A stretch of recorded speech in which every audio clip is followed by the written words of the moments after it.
what you just said makes me think of a common problem with the way educators market themselves. And I want to see if it's the same thing with nurses.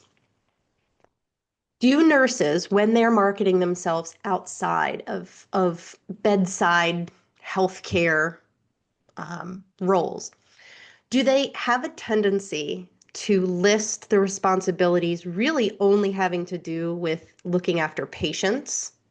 And they typically leave out all of the unofficial work that they need to do with their peers, with management. Like there are other roles within nursing that a nurse has to also take on administratively, planning wise, collaborating with several departments or being the de facto leader of a shift. Like, do nurses typically fail to adequately represent all of the extras that they do because they just, as you said, normalize?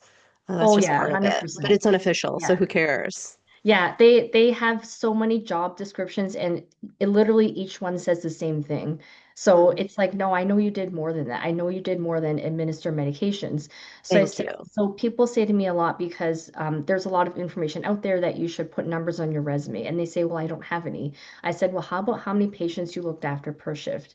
How many Mm-hmm. beds are on the unit? If you were a charge nurse, which is basically like a supervisor, well, how Mm-hmm. many people were you in charge of? In That's healthcare, there's right. a lot of emphasis on washing your hands and infection control. So where are some of those numbers?